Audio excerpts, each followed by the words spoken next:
Hello students. आज हम GST के अंतर्गत टाइम ऑफ सप्लाई के बारे में जानकारी लेंगे।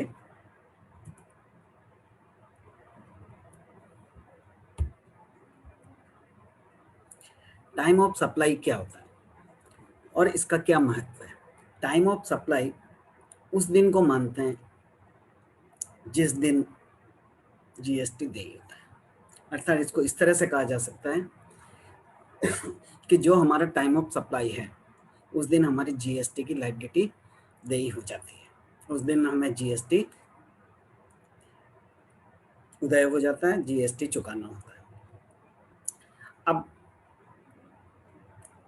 किसी भी कॉन्ट्रैक्ट में, किसी भी माल के खरीदने में, बेचने में अनेक परिस्थितियां हो सकती है। माल कब आया, माल का आदेश कब दिया, उसका भुगतान कब आया, एडवांस आया या बाद में आया, माल का आदेश कब हुआ, उसकी डिलीवरी कब हुई, माल सप्लायर से प्राप्तकर्ता को कब प्राप्त हुआ। अलग अलग परिस्थितियां हो सकती है। तो इन सब परिस्थितियों में जीएसटी कब देय माना जाए, इसके संबंध में आज हम यहाँ चर्चा कर रहे हैं। इन सब परिस्थितियों में एक्ट में एक शब्द काम में लिया है, टाइम ऑफ सप्लाई, आपूर्ति का समय। जो आपूर्ति का हमारा समय निर्धारित है उस दिन जीएसटी की लायबिलिटी उदय हो जाएगी, जीएसटी देय हो जाएगा। जीएसटी एक्ट में अनेक प्रोविजंस दिए हुए हैं कि कब टाइम ऑफ सप्लाई माना जाए। टाइम ऑफ सप्लाई गुड्स के संबंध में अलग से नियम दिए हुए हैं, सर्विसेज के संबंध में अलग से नियम दिए हुए हैं। सीजीएसटी एक्ट के सेक्शन 12 और 13 में गुड्स की सप्लाई के संबंध में नियम दिए हुए हैं। वो इस प्रकार से हैं कि निम्न परिस्थितियों में, दो स्थितियां यहाँ बताई हुई है, इन दोनों में से जो भी घटना पहले होगी वो डेट, वो समय टाइम ऑफ सप्लाई माना जाएगा, आपूर्ति का समय माना जाएगा और जीएसटी रेज हो जाएगी। क्या क्या है वो दो परिस्थितियां? पहला, date of issue of invoice by the supplier. जो माल की आपूर्ति कर रहा है, सप्लाई कर रहा है, उसने जीएसटी बीजक कब जारी किया, वो डेट, या जीएसटी बीजक जारी करने की last date, the last date on which the required under section 31 to issue the invoice। यहाँ दो बातें कही है, जीएसटी आप इनवॉइस आपने कब जारी किया, या नियमानुसार जीएसटी इनवॉइस कब जारी किया जाना था। ये दो डेट्स हैं। इन दोनों में से जो भी डेट पहले होगी वो पॉइंट नंबर 1 में मानी जाएगी। पॉइंट नंबर 2 में the date on which supplier receive the payment with respect to supply. जो माल हम आपूर्ति करने वाले हैं, कर रहे हैं, उसके संबंध में भुगतान कब प्राप्त हुआ। तो इन दो परिस्थितियों में जो भी परिस्थिति पहले होगी वो सप्लाई की तिथि मानी जाएगी, डेट ऑफ इनवॉइस और डेट ऑफ पेमेंट। आगे ये कहा है कि निर्धारित तिथि क्या हो। अभी हमने कहा कि यदि उन्होंने इनवॉइस जारी नहीं किया है तो जारी करने की जो निर्धारित तिथि है वो मान ली जाएगी। तो निर्धारित तिथि क्या है? इन दो अलग अलग परिस्थितियां हो सकती है। रिमूवल ऑफ गुड्स, यदि सप्लाई के अंतर्गत, माल भेजने के अंतर्गत माल को सप्लायर से रिमूव करना आवश्यक है और उसके बाद कस्टमर के पास भेजना है, तो जिस दिन हमने उस माल को रिमूव कर दिया है, सेपरेट कर दिया, आइडेंटिफाई करके अलग कर दिया है कि ये माल क्रेता के पास जाएगा, रिसेप्शनिस्ट के पास जाएगा, तो वो डेट इनवॉइस जारी करने की डेट मानी जाएगी। और यदि सेकंड परिस्थिति में यदि माल को रिमूव करना आवश्यक नहीं है तो कस्टमर को, रिसेप्शनिस्ट को कब सुपुर्द कर दिया गया या सुपुर्द करने के लिए कब अवेलेबल कर दिया गया, वो तिथि इनवॉइस की तिथि मानी जाएगी। इन दोनों ही परिस्थितियों में आपको इनवॉइस जारी करना होगा। इनवॉइस जारी करने की ये डेट होगी। तो सप्लायर को क्या चाहिए कि वो इस डेट को या इससे पहले अपना इनवॉइस जारी करे। अगर इनवॉइस वो लेट जारी करता है तो इनवॉइस की डेट इन दो परिस्थितियों में जो भी परिस्थिति बन रही है उसके अनुसार तय किया जाएगा।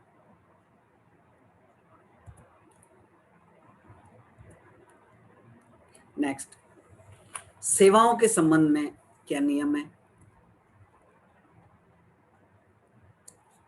सेवाओं के संबंध में भी इन्होंने अलग से नियम दिए हैं कि ये जो तीन परिस्थितियां आपके सामने दिख रही है, इन तीनों ही परिस्थितियों में से जो डेट, जो टाइम सबसे पहले होगा वो टाइम आपका सप्लाई की तारीख मानी जाएगी कि आपने सेवा कब दी, उस पर डेट के अनुसार निर्धारित किया जाएगा कि जीएसटी कब देय होगा। क्या क्या परिस्थितियां हैं? डेट ऑफ इनवॉइस, आपने जो सेवा की आपूर्ति की है उसका आपने बीजक कब तैयार किया है। दूसरा, due date of issue of invoice, invoice जारी करने की जो ड्यू डेट है, अगर आप इनवॉइस लेट जारी करते हैं, पहले जारी करते हैं, वो अलग हुई है। इनवॉइस आपको कब जारी कर देना चाहिए उसकी ड्यू डेट इसमें निर्धारित की जाती है। वो ड्यू डेट क्या होगी? 30 days from the date of supply of service. आपने जो सेवाओं की आपूर्ति की है उसके 30 दिन के अंदर अंदर आपको इनवॉइस जारी करना है। अर्थात अगर आपने इनवॉइस जारी अभी तक नहीं किया है तो फिर हम डेट इनवॉइस की क्या मानेंगे? जिस दिन सेवाओं की आपूर्ति की है उससे 30 दिन और जोड़ लीजिए और जो डेट आएगी वो आपकी ड्यू डेट होगी और सेवाओं की इनवॉइस की डेट मानी जाएगी। अगर आप बैंकिंग कंपनी है, बैंकिंग सर्विसेज प्रोवाइड की है तो 30 दिन के स्थान पर 45 डेज गिने जाएंगे। तीसरी condition, receipt of payment, date on which payment is accounted in the books और क्रेडिटेड इन बैंक अकाउंट। आपने भुगतान कब प्राप्त किया? भुगतान में भी दो बातें हो सकती हैं। आपने अपनी बुक्स में उसको क्रेडिट कब दिखाया या बैंक में आपको अमाउंट कब आई। इन दोनों में से जो भी पहले डेट होगी वो मानी जाएगी। इस तरह से आपके सामने तीन तरह की डेट्स हैं। डेट ऑफ इनवॉइस, यदि आपने इनवॉइस जारी किया है तो वो तारीख। अगर आपने अभी तक इनवॉइस जारी नहीं किया तो ड्यू डेट जो भी इनवॉइस की मानी जाएगी वो तारीख। और तीसरा, आपने भुगतान कब प्राप्त किया। इन तीनों में से जो भी काम पहले हुआ है, जो भी डेट पहले आई है, वो डेट आपकी सप्लाई की तारीख, सर्विस के सप्लाई की तारीख मानी जाएगी। आगे इसी में ये बताया गया कि यदि इनवॉइस जारी ही नहीं किया है, if invoice is not issued for a supply, किसी सेवा की आपने आपूर्ति कर दी लेकिन अभी तक आपने इनवॉइस जारी नहीं किया है और न सप्लाई कब हुई उसके संबंध में क्लियर पोजीशन आपके सामने है, तो ये दो स्थितियां हैं। Date of completion of provision of services, जिस दिन आपकी सेवाएं पूरी हो गई है वो तारीख। और दूसरा, date of receipt of payment, आपने भुगतान कब प्राप्त किया। इन दोनों ही परिस्थितियों में से जो परिस्थिति पहले आएगी वो आपकी टाइम ऑफ सप्लाई मानी जाएगी और उस दिन आपकी जीएसटी देय होगा। आगे इसमें यही कहा गया है, यदि इनवॉइस आपने जारी नहीं किया, provision of service is not acceptable, आपने अभी तक इनवॉइस जारी नहीं किया, सेवाओं की जो आपूर्ति की वो उसका निर्धारण पूरी तरह से नहीं हो पाया है, लेकिन पेमेंट हैज बीन रिसीव्ड, आपको भुगतान प्राप्त हो गया है। इस परिस्थिति में टाइम ऑफ सप्लाई क्या माना जाएगा?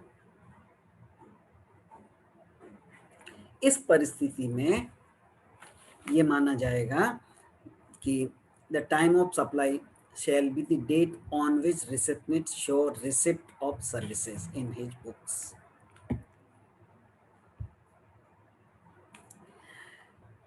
इन परिस्थितियों में वो तिथि टाइम ऑफ सप्लाई मानी जाएगी जिस दिन सेवाओं को प्राप्त करने वाले व्यक्ति ने अपनी बुक्स में उसको लिखा है। तो जिस दिन इन्होंने अपनी बुक्स में इस बात को लिखा कि हमने सेवाएं प्राप्त कर ली है, वो तिथि टाइम ऑफ सप्लाई मानी जाएगी और उस दिन जीएसटी देय होगा। ये तो हुई सामान्य आपूर्तियों के संबंध की बात। अब एक विशेष परिस्थिति और आती है। कभी कभी सप्लाई देने वाला व्यक्ति वाउचर्स जारी कर देता है, कूपन्स दे देता है। सामान्यतः ये परिस्थिति अपने कस्टमर्स के लिए आती है, अपने एम्प्लॉयज के लिए आती है कि वो पर्टिकुलर किसी स्थान विशेष से या दुकान विशेष से इन वाउचर्स के आधार पर सर्विसेज या गुड्स प्राप्त कर ले। ये वाउचर्स एक निर्धारित कीमत के होते हैं और वो वाउचर कस्टमर्स ग्राहकों को या अपने एम्प्लॉयज को उपलब्ध करा दिए जाते हैं और उनको कहा जाता है कि वो एक किसी निश्चित सप्लायर के यहाँ पर जाकर इन वाउचर से अपना सामान प्राप्त कर लें। अब वाउचर जारी करने की अलग डेट होती है, वाउचर के अनुसार सामान या सर्विस प्राप्त करने की अलग डेट हो सकती है। तो फिर जीएसटी कब लागू होगा, जीएसटी कब देय होगा, टाइम ऑफ सप्लाई क्या मानी जाएगी? इसके संबंध में दो परिस्थितियां हैं। यदि वाउचर्स के साथ जो सामान लेना है, जो सर्विस लेनी है, वो आइडेंटिफाइबल है, निश्चित की हुई है कि आपको ये सामान या ये सर्विस प्राप्त करनी है, फिक्स है, तो जिस दिन वाउचर इशू किए गए हैं वो डेट टाइम ऑफ सप्लाई मानी जाएगी। यदि वाउचर में केवल अमाउंट दी हुई है लेकिन क्या सामान लेना है, क्या सर्विस प्राप्त करनी है, वो वाउचर्स होल्डर्स पर छोड़ दिया गया है, तो जिस दिन वाउचर का रिडम्पशन किया जाएगा, अर्थात वाउचर्स देके सामान या सेवाएं प्राप्त की जाएगी, वो डेट ऑफ सप्लाई मानी जाएगी। Thank you. इसके संबंध में कुछ परिस्थितियां और हो सकती हैं, उसके बारे में अलग से लेक्चर में आपको विचार किया जाएगा, आपको बताया जाएगा। ये सामान्य नियम आपको बताए गए हैं। इन नियमों के अनुसार एक्ट के नियमों को ध्यान में रखते हुए, एक्ट के नोटिफिकेशन को ध्यान में रखते हुए टाइम ऑफ सप्लाई निर्धारित किया।